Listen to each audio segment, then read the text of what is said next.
ભરૂચ તાલુકાના ટંકારિયા ગામના વિજેતા સરપંચ વસાવા મંગુભાઈ છોટુભાઈએ ગામ પંચાયતમાં સરપંચ તરીકેનો ચાર્જ સંભાળ્યો. ભરૂચના ટંકારિયા ગામ પંચાયતના નવા વિજેતા સરપંચ વસાવા મંગુભાઈ તેમજ ડેપ્યુટી સરપંચ સફવાનભાઈ તેમજ સભ્યો દ્વારા આજરોજ સરપંચ પદે ચાર્જ સંભાળ્યો. ત્યારે આ ચાર્જ ગ્રહણ સમારોહમાં પોલીસનો લોખંડી ચુસ્ત બંદોબસ્ત જોવા મળ્યો હતો તેમજ મોટી સંખ્યામાં ટંકારિયા ગામના સમર્થકોએ હાજરી આપી હતી. ગ્રામ પંચાયતના સરપંચ પદે ચાર્જ લીધા પછી દરેક ગામનો એક મુખ્ય હોય છે અને એક સરપંચ કહેવાય છે. તેમજ સરપંચ તરીકેની તેટલી જ તેમની જવાબદારીઓ અને ફરજો ખૂબ મહત્વની હોય છે.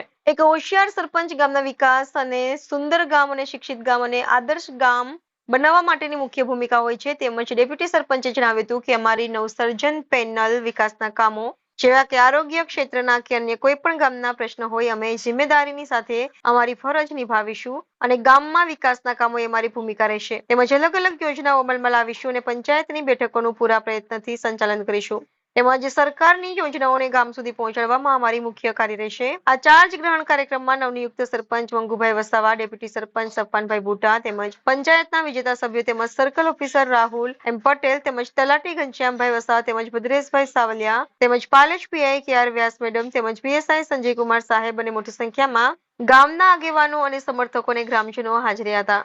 તેમજ આ ચાર્જ ગ્રહણ પ્રસંગ બાદ મોટી સંખ્યામાં ગામના આગેવાનો અને ગ્રામજનોએ નવા સરપંચને અને ડેપ્યુટી સરપંચને ખૂબ ખૂબ શુભેચ્છાઓ પાઠવી હતી. સવાલ કરું સરપંચ તરીકેનો જે ચાર્જ ગ્રહણ કર્યો આજે તમે તે વિશે તમે શું કહેશો? અસ્સલામ વાલેકુમ.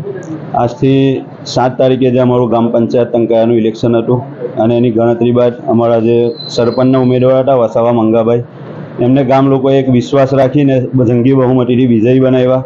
ત્યારબાદ અમારી પેનલમાં જે 8 સભ્યો હતા અને અમારા સરપંચશ્રી તરીકે જે હતા એમાં 9, એમાંથી અત્યારે અમારા 8 સભ્યો સરપંચ સાથે અમે અમારી પેનલનો વિજેતા થયા છે અને ડેપ્યુટીમાં અમે વિન થયા છે. તમે તમારી ફરજ કેવી રીતે નિભાવશો? ઇન્શાલ્લાહ અત્યાર સુધી આપણે કોઈ હોદ્દા વગર ગામની સેવામાં લાગેલા હતા અને અલ્હમ્દુલિલ્લાહ હવે એક સારો હોદ્દો મળ્યો છે અને પૂરેપૂરી કોશિશ કરીશું કે ભાઈ 24 કલાકમાંથી જેટલો સમય ગામને અપાય એટલો ગામ માટે આપીશું અને બધી રીતે સામાજિક રીતે, શૈક્ષણિક રીતે, આરોગ્યની દ્રષ્ટિએ બધી રીતે ગામની સેવા માટે અમે તત્પર છે.